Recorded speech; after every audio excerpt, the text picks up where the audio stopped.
The stonemason's hammer rang against limestone when Zara Oakheart spoke the question aloud to empty pews, and though she thought herself alone in the chapel that afternoon, Ethan Moss heard every syllable. "Who will stand beside an orc girl at the vows?" Her voice carried no self-pity, only the practical weight of a woman cataloging problems that needed solving, the way one might assess a roof leak or a lame horse. She stood at the altar rail with her shoulders back, green skin catching the afternoon light through the narrow windows, her small tusks visible as she worried her lower lip. The wedding was 4 days away. The groom was 3 days gone. Ethan set down his tools with the same deliberate care he brought to every action, climbed down from the scaffold where he had been replacing crumbled mortar, and walked the length of the chapel with stone dust still on his sleeves. He stopped 6 feet from her and raised his right hand, fingers calloused from chisel and trowel, palm open. Zara turned. Her eyes were amber, flecked with green like creek water over moss, and they went wide when she recognized him. "You, me." His voice was low, economical. "You would stand witness for an orc. I would stand witness for you." She had noticed him weeks ago, the first time she came to see the chapel where she was meant to marry. He had been working then, too, replacing stones in the foundation, and she had watched the methodical patience of his hands as he fitted each block true. He never rushed. He never wasted motion. She had thought him beautiful in the way a river stone is beautiful, shaped by purpose and time. "You do not know me," she said. "I know you carry baskets to the widow Penner every 3rd day. I know you helped the Fletcher boy when his cart overturned and you did not ask for thanks. I know your name is Zara, and you deserve better than a man who runs." Heat climbed her throat. "The law requires a witness from the town, someone who will vouch that the marriage is made in good faith, that both parties are free to wed. Without that, the vows cannot be spoken.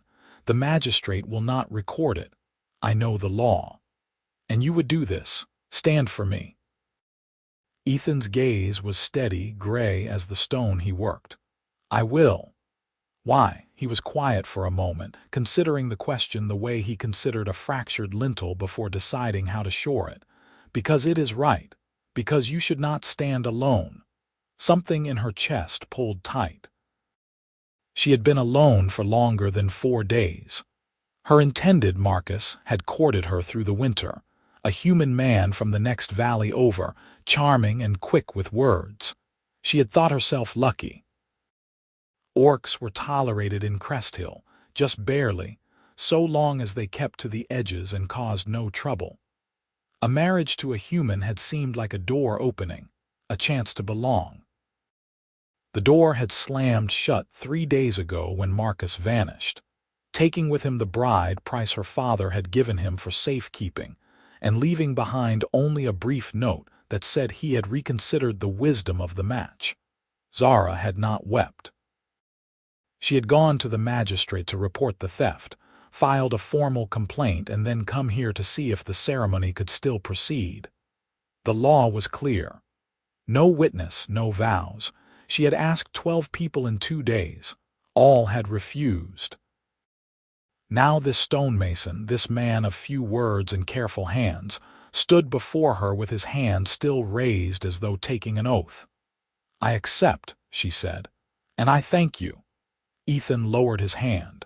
"The wedding is in 4 days. It was meant to be. But without a groom there is no wedding." Only a witness would not have been enough in any case. "Then why did you ask?" "Because I am stubborn. Because I wanted to know if even one person in this town would stand with me." Her smile was crooked, edged with something raw. "Now I know." He nodded once and returned to his scaffold. The hammer began its rhythm again. Strike and pause, the sound of stone being made whole. Zara left the chapel as the sun slanted low, and she did not let herself look back. That evening, old Penner found her at the boarding house where she rented a narrow room above the stables. The widow was small and bent, with hands like knots of driftwood, and she rapped on the door until Zara opened it. "Heard what happened," Penner said without preamble. "That rat Marcus, news travels. Always does. Also heard you found a witness." Zara blinked. "How could you possibly know that? I only asked Ethan Moss this afternoon." "Moss does not do things quietly, girl. Doing them at all is loud enough." Penner pushed past her into the room, settling onto the single chair with a grunt. "He is a good man. Stubborn as winter, but good. He barely speaks. Words are cheap. You want to know a man, watch what he builds." Penner's eyes were sharp despite the milky edges. "You know why he came to Crest Hill?" "No." War veteran. Served in the border campaigns, saw things that took the speech out of him. Came here 5 years ago, bought a plot of land west of town, built himself a house with his own hands. Does stonework to earn his keep, but he does not need the money. He does it because people need walls that will stand. Zara sat on the edge of her bed. "Why are you telling me this?" "Because you are thinking he offered out of pity, and I am telling you Ethan Moss does not know pity. He knows duty. He knows right from wrong, and he knows quality when he sees it." Penner levered herself upright. "Marcus was a fool, and you are well rid of him. But there is something else you should know." "What?" "Marcus was not just a coward. Word is he was into something bad, money that was not his, promises he could not keep, the kind of thing that gets people hurt." Zara's stomach tightened. "What kind of thing?" "Do not know the details yet. But there are whispers. People in town who loaned him money, who vouched for him, who are now asking where he went and what happened to their coin." Penner opened the door, paused. "Watch yourself, girl, and if Ethan Moss offers you his help, you take it." The widow left, and Zara sat in the gathering dark, turning over the words like stones in her hand. The next morning, she went to the magistrate again. The office was a narrow room in the town hall, crowded with ledgers and smelling of ink and old paper. Magistrate Aldrich was a thin man with a thinner smile, and he looked up from his desk with barely concealed impatience when Zara entered. "Miss Oakheart, I have told you, the matter of your stolen bride price is under investigation." "I am not here about the bride price. I am here about Marcus Dane. What else was he involved in?" Aldrich's expression shuddered. "I cannot discuss ongoing investigations." Penner said there were others he owed money to. "Penner talks too much." "Is it true?" Aldrich set down his pen with great care. "Miss Oakheart, I suggest you let the law handle this matter and return to your own affairs." "It is my affair if he stole from me." "Your affair is a missing bride price. The rest does not concern you." But his eyes slid away when he said it, and Zara knew he was lying. She left the town hall and found Ethan at the chapel, working on the eastern wall where winter damp had crept between the stones. He glanced up when her shadow fell across his workspace, but did not stop fitting the new mortar. "I need your help," she said. "You have it." "You do not know what I am asking." "Does not matter." She crouched beside the wall, watching his hand smooth the mortar with a trowel. "Marcus was involved in something beyond just taking my money. I want to know what." Ethan paused, considering the stone before him. "Why?" "Because Penner said people might be hurt. Because he took something from me, and I want to understand what I was part of, even if I did not know it." "Revenge? Truth?" He nodded slowly, as though she had passed some test. "I will ask around. Why would you do this?" Ethan set a stone into place, tapped it level. "Because you asked." Over the next week, the shape of Marcus Dane's schemes began to emerge like bones from eroded earth. Ethan spoke to the blacksmith, the miller, the tailor. He asked questions in his quiet way, and people answered because Ethan Moss had mended their walls and their wells and never charged more than fair. He pieced together a picture of a man who had borrowed money from a dozen sources, always with promises of a venture that would return double. always with just enough charm to make it believable. The venture, it turned out, was a fiction. Marcus had taken money meant for a shared grain store, for a new mill wheel, for repairs to the bridge on the northern road. He had promised returns by summer. Summer was 2 weeks away, and Marcus was gone. Ethan brought the information to Zara in pieces, meeting her each evening at the boarding house steps as the sun set. He spoke in his spare way, laying out facts without embellishment. Miller loaned him 80 silver, said Marcus was investing in a new grain route through the Eastern Pass. Blacksmith gave him 60 for a share in a tool cooperative. Widow Penner loaned him 20.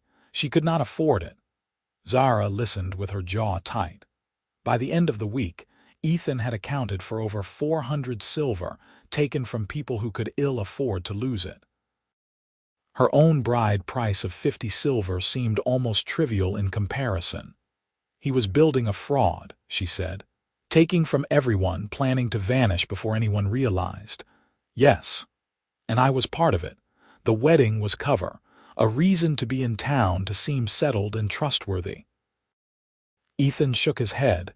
You were a tool he used, not a partner. I should have seen it. He was good at lying. That is not your fault. She looked at him, this man who had spent a week chasing down the truth for her, who asked nothing in return. Why are you doing this, Ethan? Really? He was quiet for a long moment, his gaze on the horizon where the sun bled gold into the hills.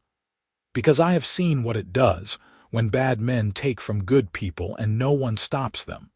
I have seen towns fall apart. I will not watch it happen here.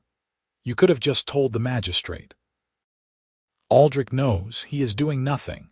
Zara felt the shock of it like cold water. What? Aldrich took money too, 100 silver for a new courthouse roof. He has a stake in keeping it quiet, hoping Marcus comes back or the money turns up. That is corruption. That is fear. Zara stood, pacing the length of the porch. Her mind raced. If the magistrate would not act, the town had no recourse. The people who had been cheated would simply lose their money, and Marcus would vanish into whatever hole he had crawled toward. We have to do something, she said. We will. What? Ethan rose, brushing dust from his trousers. We find him. How? He left 4 days ago.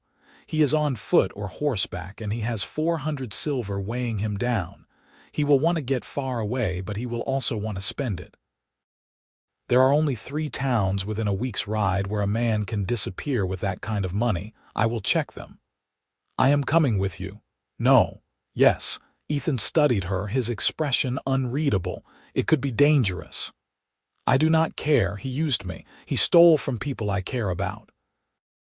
I am coming. Something shifted in his face, a minute softening around the eyes. All right. They left the next morning, 2 horses and a week's provisions. Ethan rode a sturdy dun gelding, patient and sure-footed. Zara had borrowed a mare from the livery, a nervous chestnut that danced sideways until she calmed it with a hand on its neck. The road wound east through forested hills, the air sharp with pine and the promise of summer storms. They did not talk much. Ethan was not built for conversation, and Zara found she did not mind the silence. It was companionable, easy. She watched him as they rode, the way he sat his horse with the same steady balance he brought to everything, the way his eyes scanned the road ahead, always watchful.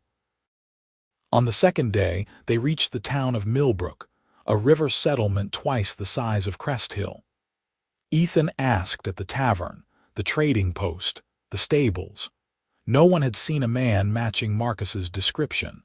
They spent the night in a boarding house with thin walls and left at dawn. The third day brought them to Harrow's End, a mining town clinging to the side of a mountain. The air smelled of smelted iron and coal smoke. Ethan asked his careful questions. A stableman remembered a man who had sold a horse 2 days prior, a man in a hurry. Where did he go? Ethan asked. North. Said he was meeting someone. They followed north into rougher country where the road became a track and the trees grew dense. On the fourth day they found him. Marcus Dane was camped in a clearing beside a narrow stream, his horse tethered to a tree. He had a fire going and was cooking something in a blackened pan, looking for all the world like a man without a care. He did not see them until Ethan rode into the clearing with Zara close behind. Marcus looked up and his face went through a rapid sequence of expressions: surprise, fear, calculation.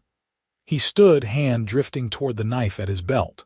"I would not," Ethan said. His voice was calm, but there was iron beneath it.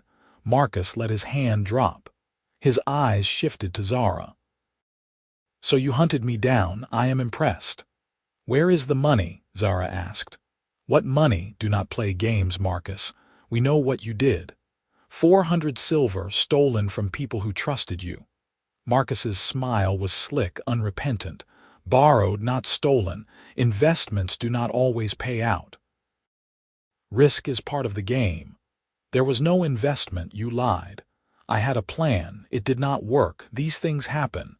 Ethan dismounted, moving with the deliberate patience of a man who knows his own strength. "Give back the money."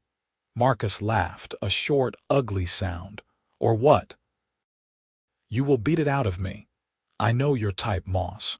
War hero, man of honor, you would not lay a hand on me." "You are right," Ethan said. "I will not beat you.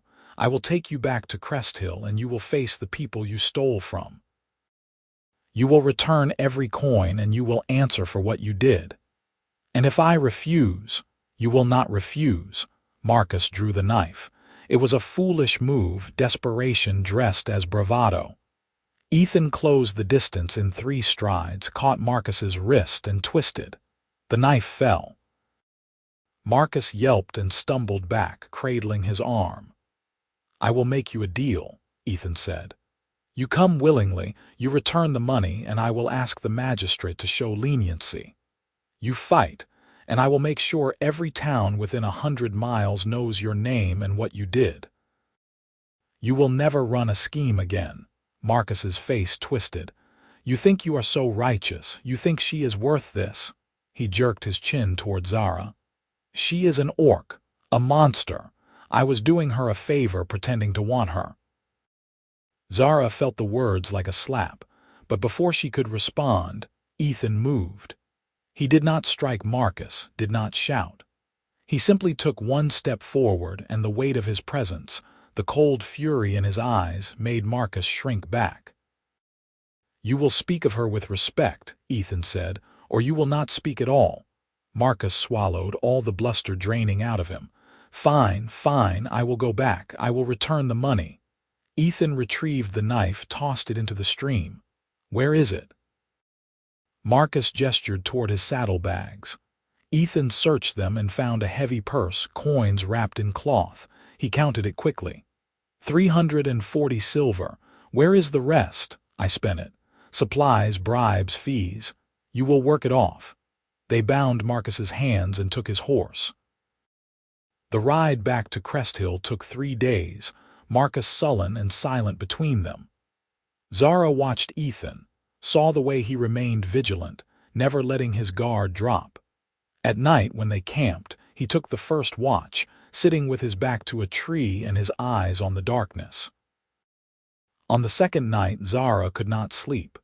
She lay in her bedroll staring at the stars and finally gave up and joined Ethan by the dying fire. "You should rest," he said. "So should you." "I will." She sat beside him, shoulders almost touching. "Thank you for what you said to Marcus." "I meant it. I know." She hesitated, then said, "You did not have to do any of this. You could have just stood as my witness and walked away. I could have. Why did you not?" Ethan was quiet for a long time, his gaze on the embers. When he spoke, his voice was softer than she had ever heard it. "Because you deserve someone who will stand beside you, not just at the vows. In everything." Her breath caught. She turned to look at him and found him already watching her, his eyes dark in the firelight. "Ethan," she said, and did not know how to finish. He reached out slowly and brushed a strand of hair from her face. His fingers were warm, rough with calluses. "You are remarkable, Zara. You are brave and kind and stronger than you know. I have watched you for weeks, and I have thought every day that the man who won your heart was the luckiest fool alive, and then he proved himself a fool in truth. You have watched me, yes, for weeks, yes. Why did you not say anything? Because you were promised to another." "Because I had no right." He let his hand fall. "But I will say it now. I have admired you, I have cared for you, and if you will let me, I will stand beside you in more than name." Zara's heart was a wild thing in her chest. She had thought Marcus's abandonment had broken something in her, some capacity for trust.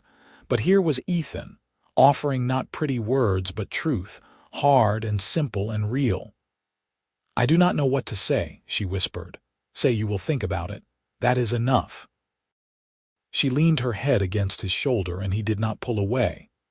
They sat like that until the fire burned to ash, and the stars wheeled overhead, and the night grew thin with coming dawn. When they returned to Crest Hill, the town gathered in the square.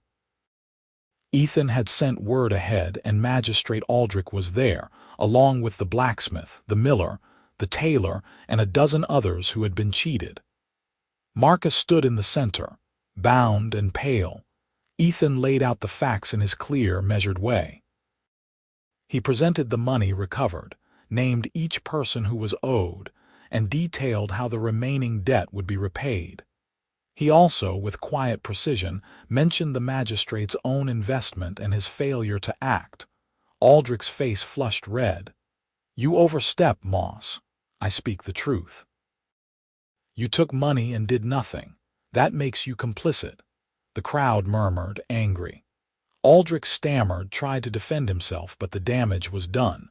Within a week, he would step down, replaced by a council of townsfolk who would govern by vote rather than decree. But that was yet to come. For now, the money was divided among those who had lost it. Marcus was bound over to work off his debt under the blacksmith's supervision, and the town began to breathe easier. Zara stood at the edge of the crowd, watching Ethan as he spoke. He did not seek the attention, did not play to the audience. He simply told the truth and let it stand. When he finished, he found her eyes across the square, and she smiled. That evening, Penner came to her room again, this time with a sly grin. "Heard you and Moss brought back the rat." "We did." "Also heard he declared himself in the middle of the wilderness." Zara felt her cheeks heat. "Who told you that?" "Moss did not have to tell me. I have eyes, girl. I saw the way he looked at you when you rode back into town." "It is too soon. Marcus was never real. This is." Penner leaned on her cane. "You love him." Zara opened her mouth to deny it, then stopped. She thought of Ethan's steady hands, his quiet strength, the way he had stood for her when no one else would. She thought of the night by the fire, the warmth of his shoulder beneath her cheek. "Yes," she said, "I think I do." "Then what are you waiting for?" "I do not know if he truly wants this. He said he would stand beside me, but that could mean many things." "Girl, that man built you a future. He hunted down your enemy, returned stolen money to a town that is not even his home, and looked at you like you hung the moon. What more do you need?" "I need to be sure." "Then ask him." Zara found Ethan at his house west of town, a sturdy stone cottage with a garden and a view of the hills. He was working in the yard, stacking firewood with the same methodical care he brought to everything. He looked up when she approached, set down the axe, and waited. "I thought about what you said," Zara began. And I want to know if you meant it, not just in the moment. Not just because Marcus was there and you were angry. I need to know if you truly want me, for more than a night or a season." Ethan stepped closer, closing the space between them. "I have wanted you since the first time I saw you. I have built a life here, Zara, but it has felt like a house with no one inside. You make it feel like a home. I do not have pretty words. I cannot promise you poetry or grand gestures, but I can promise you this. I will stand beside you, I will work for you. I will build something with you that will last. Zara felt the sting of tears, unexpected and overwhelming. I was supposed to marry in 4 days. The chapel is reserved, the magistrate notified, but there is no groom. Ethan's eyes held hers steady and sure. There could be. Her breath caught. Are you asking me? I am. We have known each other barely 2 weeks. I have known you longer than that. I have watched you, admired you, cared for you. Time does not change truth. People will talk. They will say it is too fast, too strange. Let them talk. Zara laughed, shaky and bright. You are a strange man, Ethan Moss. And you are a remarkable woman, Zara Oakheart. Will you marry me? She did not hesitate. Yes. The wedding was 4 days later, just as originally planned. The chapel was full, every pew packed with people who had come not out of obligation but out of genuine joy. Penner sat in the front row, grinning like a cat. The blacksmith stood as Ethan's witness, a burly man with soot-stained hands and a heart as big as his forge. And Zara, dressed in a simple gown of green linen that matched her skin, walked down the aisle with her head high and her heart full. Ethan waited at the altar in clean clothes, his hair combed back, his hands clasped in front of him. When she reached him, he took her hands in his, and the magistrate's replacement, a kind woman named Mara, began the ceremony. Who stands beside this woman? Mara asked. Ethan's voice was clear. I do. And who stands beside this man? The blacksmith stepped forward. I do. Mara smiled. Then let us begin. The vows were simple, traditional.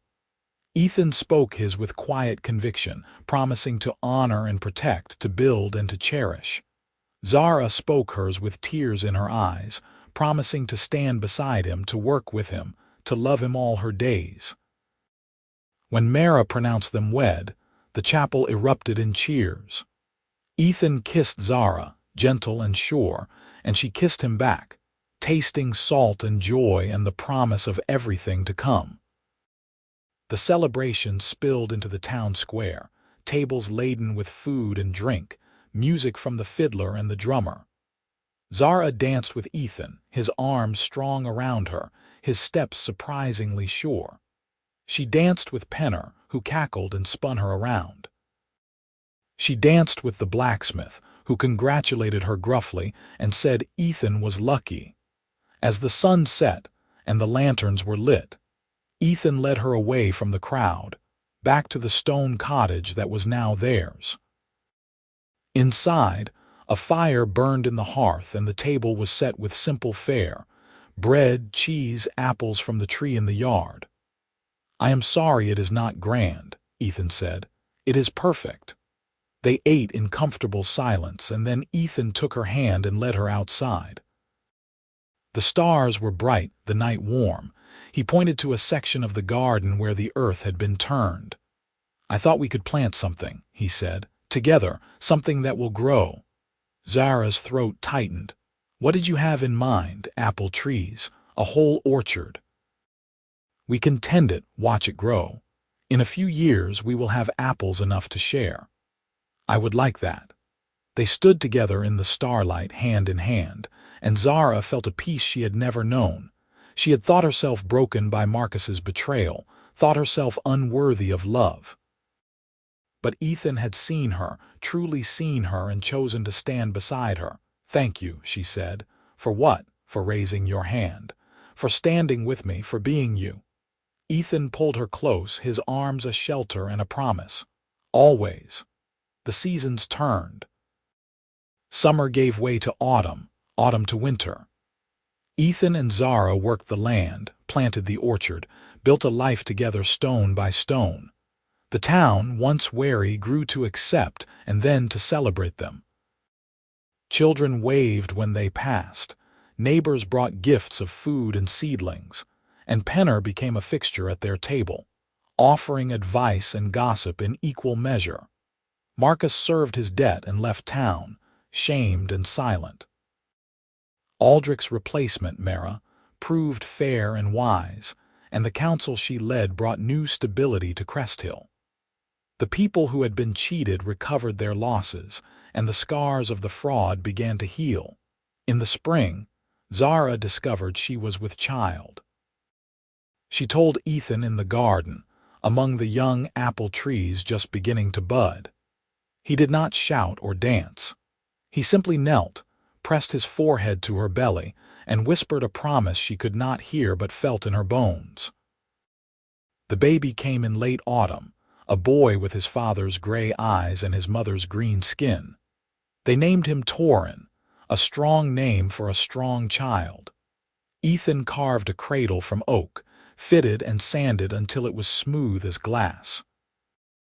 Zara sewed blankets and sang lullabies in the old orc tongue her mother had taught her. Torin grew, and 2 years later, a second son arrived, smaller and louder, with his mother's amber eyes. They named him Valan, and he filled the house with noise and laughter. The cottage that had once seemed too large for two now felt just right for four. Ethan expanded the house, adding a room for the boys, a larger kitchen, a workshop where he could teach them his trade when they were old enough. Zara tended the orchard, which bore its first apples in the 5th year, sweet and crisp and abundant. They sold the surplus at market, gave baskets to neighbors, and pressed cider that became the talk of the valley. The years were not without hardship. There were droughts and storms, sickness and injury. But through it all, Ethan and Zara stood together, his strength and her resilience a foundation that would not crack. On their 10th anniversary, they returned to the chapel where it had all begun. It had been fully restored, the walls strong, the windows clear. Ethan had finished the work years ago, but he still came sometimes to check the mortar, to make sure it would stand. Zara stood at the altar rail, just as she had a decade before, and looked at the man beside her. His hair was touched with gray now, his hands still strong but marked with the years. He was watching her, the same steady gaze that had seen her when no one else would. "You ever think about that day?" she asked. "When I asked who would stand beside an orc girl, every day. Do you ever wonder what would have happened if you had not raised your hand?" "No, because I did," she smiled. "I love you, Ethan Moss. I love you, Zara Moss." They walked home together through the orchard, the trees heavy with fruit, the boys racing ahead with shouts and laughter. The sun was setting, painting the sky in shades of gold and crimson, and the air smelled of apples and earth and home. That night, after the boys were asleep, Ethan and Zara sat by the fire. He worked on a piece of wood, carving it into a toy horse for Valan's birthday. She mended a shirt, her needle flashing in the firelight. "I have been thinking," Ethan said. "About what?" "About building something new, an extension to the house. Maybe a room for guests or a place where we can host gatherings. The town has been good to us. I want to give something back." Zara set down her mending. "You have already given so much. Not enough. Never enough." She moved to sit beside him, leaning into his warmth. "Then we will build it together." He kissed the top of her head. "Together." The fire crackled, the night deepened, and outside the orchard stood silent under the stars. The trees Ethan and Zara had planted were strong now, their roots deep, their branches wide. They would bear fruit for generations, a testament to what could grow when two people chose to stand together, to build something lasting, to love without conditions or end. And in the house of stone and wood, surrounded by the life they had made, Ethan and Zara held each other close, knowing that they had found what so many search for and so few ever find. A love that would stand the test of time, a partnership built on trust and action, a home not just of walls and roof, but of shared purpose and unshakable devotion. The question Zara had asked all those years ago, in an empty chapel with no hope left, had been answered not just in words but in a decade of days, each one a choice to stand together. And every morning when they woke, every evening when they returned to each other, the answer was the same. Who will stand beside an orc girl at the vows? The human man who raised his hand, who never lowered it, who built a life and a love and a legacy that would endure long after the last apple had fallen and the seasons had turned to memory. Ethan and Zara together, always. 15 years after the wedding, the orchard had become famous throughout the valley. Travelers came from distant towns to buy the apples, and the cider Zara pressed was served in taverns 3 counties over. The business had grown beyond what either of them had imagined, and with it, their family. Torin, now a young man of 15, had his father's build and his mother's fierce determination. He worked the orchard with a skill that made Ethan proud, grafting new varieties, experimenting with different pruning techniques. Vaylan, 13, was smaller but quicker, with a mind for numbers and trade. He managed the sales, kept the ledgers, and had already negotiated contracts with merchants that doubled their profits. The house had grown too, just as Ethan had envisioned. There was now a large common room where they hosted gatherings, a workshop where Ethan taught apprentices the craft of stonemasonry, and a still room where Zara made preserves and remedies from the orchard's bounty. But it was a letter that arrived in the autumn of their 15th year that brought the past back into their lives.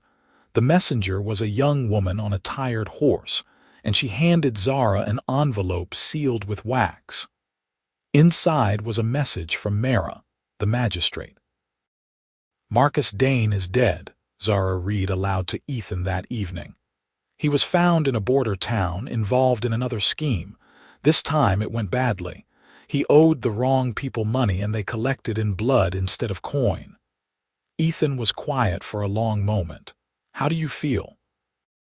Zara folded the letter carefully. "I feel nothing. He was a ghost to me years ago. Whatever he was, whatever he did, it does not touch us now." "Good," she looked at him. "Do you ever think about how different things could have been, if he had not run, if we had not gone after him?" "No." "Because this is what was meant to be." Zara smiled. "You sound so certain." "I am. I have lived 15 years with you, Zara. I have watched our sons grow. I have built a life I never thought I would have. Marcus leaving was not a loss, it was a gift." She crossed to him, wrapped her arms around his neck. "I love you. I love you." They stood like that for a while, holding each other in the quiet of their home, and outside, the orchard rustled in the evening breeze, the apples heavy on the branches, the trees strong and deep-rooted, a living testament to everything they had built together. The following spring brought change in an unexpected form. A group of orc families arrived in Crest Hill, refugees from a conflict in the Northern Territories.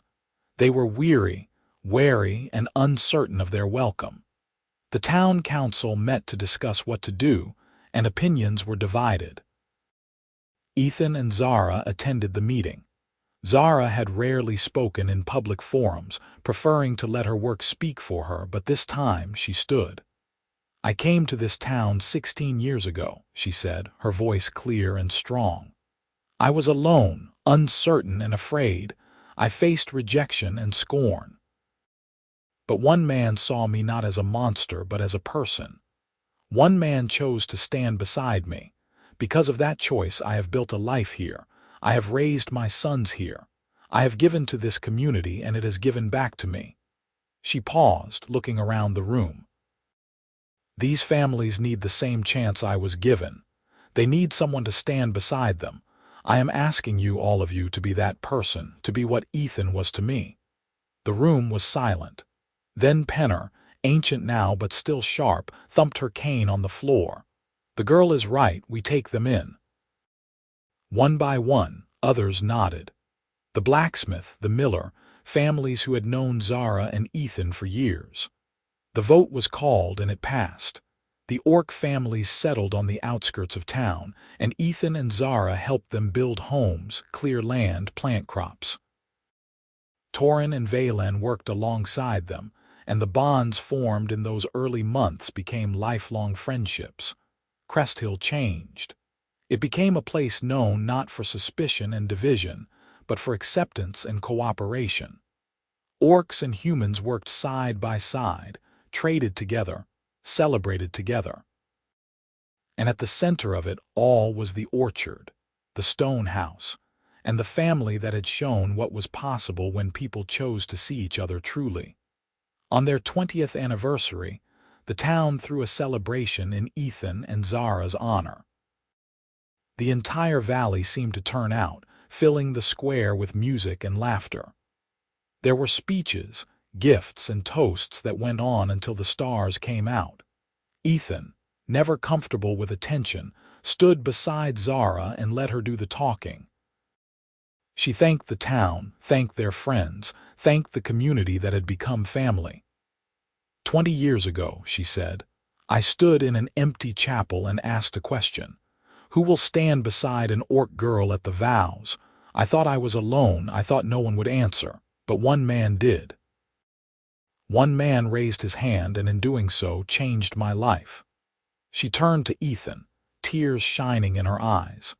You have stood beside me every day since. You have built a home with me, raised our sons, planted an orchard that feeds this valley. You have been my partner, my love, my best friend.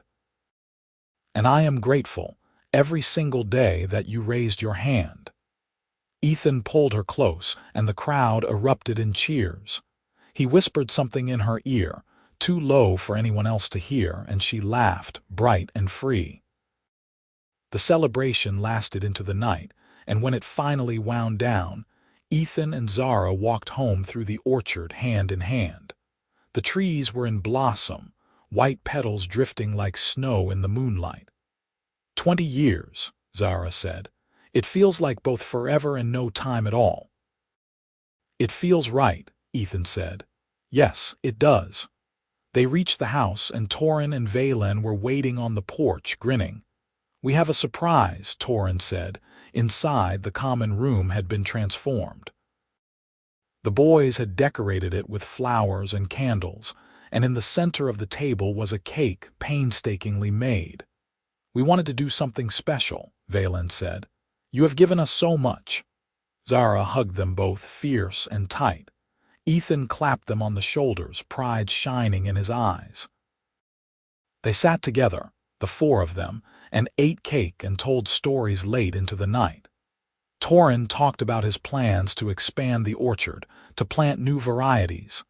Valen spoke of a partnership he was negotiating with a merchant guild. Ethan shared memories of building the house, of the early years when it was just the two of them.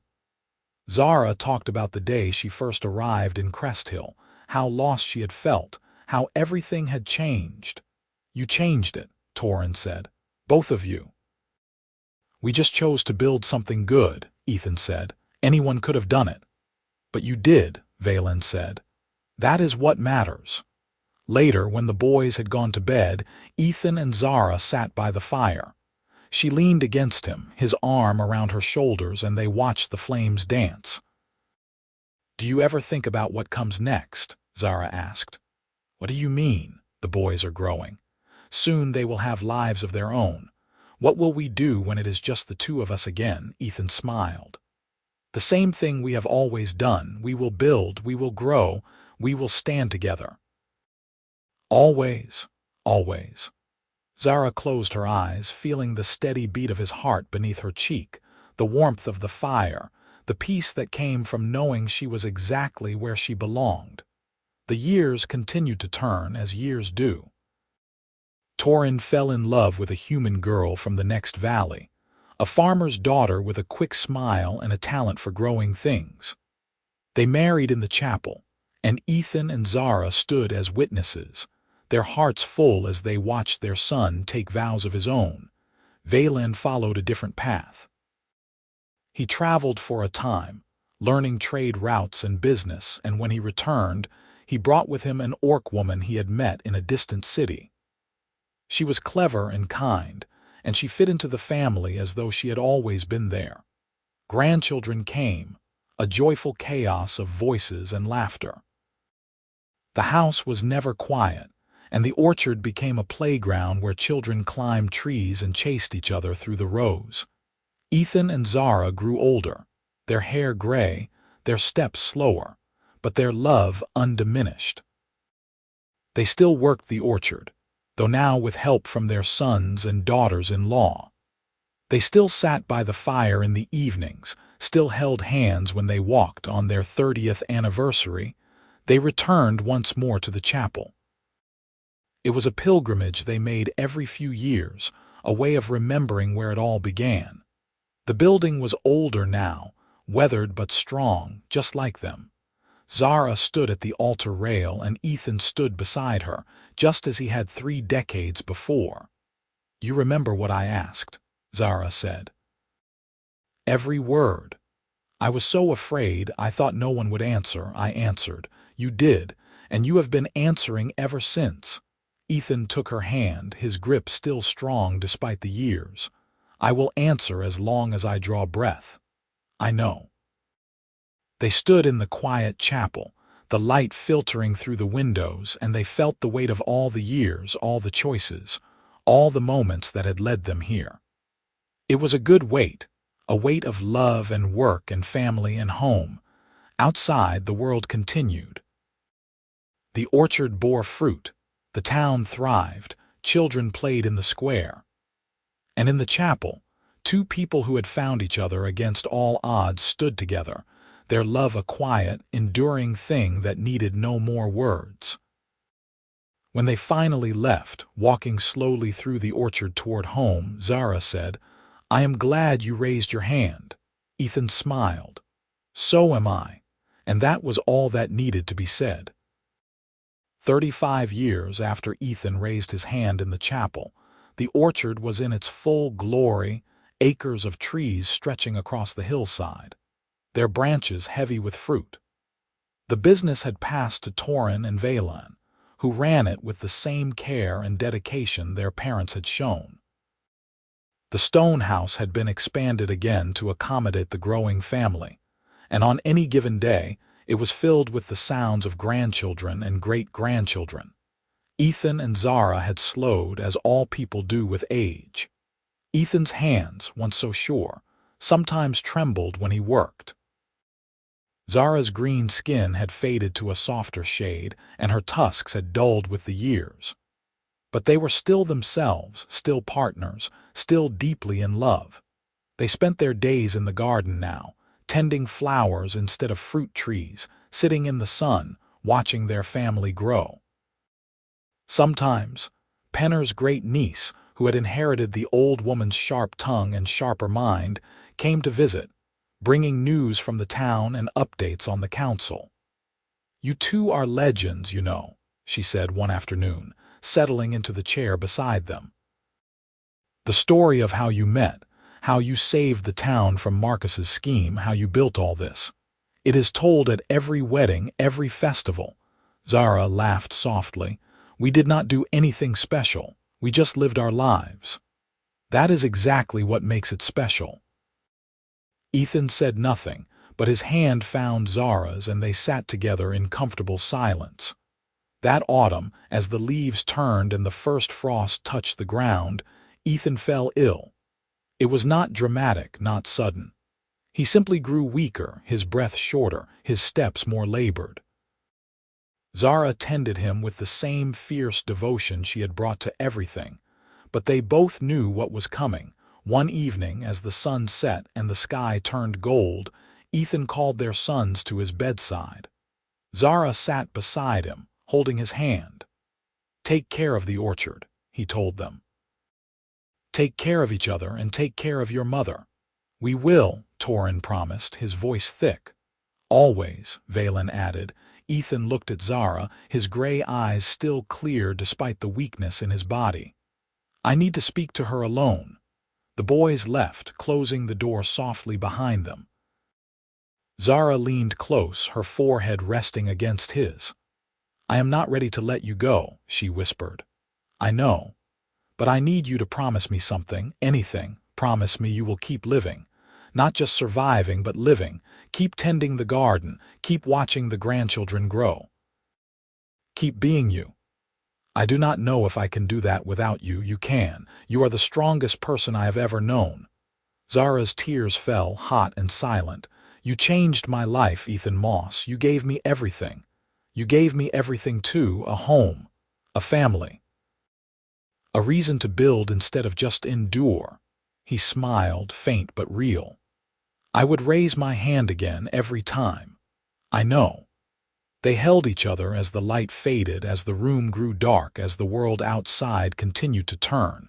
And when Ethan's breath finally stilled, Zara did not cry out or rage. She simply held him, pressed a kiss to his forehead, and whispered, "Thank you." The town mourned Ethan Moss. His funeral was attended by hundreds, orcs and humans alike, people whose lives he had touched with his quiet strength and unwavering integrity. They buried him in the orchard, beneath the oldest apple tree, the first one he and Zara had planted together. Zara stood at the grave, surrounded by her sons and grandchildren, and she spoke the words she had held in her heart for 35 years. He was the best of us. He saw the world not as it was, but as it could be, and he built that world stone by stone, day by day. I will miss him until my last breath, but I will honor him by living the way he would want, with purpose, with love, with hope. The seasons turned. Winter came, harsh and cold, and Zara wondered if she would survive it. But spring arrived, as it always does, and with it, the blossoms on the apple trees. She tended the garden, played with the great-grandchildren, and found that Ethan had been right. She could keep living. She lived for 5 more years, strong and steady, a matriarch beloved by all. And when her time came, on a warm summer evening with the scent of apples in the air, she went peacefully, surrounded by family. They buried her beside Ethan, beneath the apple tree, and on the headstone they carved the words that had begun it all. Who will stand beside an orc girl at the vows? He raised his hand. And below that, in Zara's own hand, copied from a letter she had left behind. And he stood beside me every day until the end. The orchard continued to thrive, generation after generation. The story of Ethan and Zara became legend, a tale told to children and grandchildren, a reminder that love is not about grand gestures or perfect words, but about showing up, standing firm, and choosing each other, day after day, year after year. And on quiet evenings, when the wind rustled through the apple trees and the light turned golden, people swore they could feel the presence of 2 souls, still standing together, still tending the orchard they had planted, still in love after all the years and all the seasons, a testament to what can be built when one person raises their hand and says, "I will stand beside you." Always.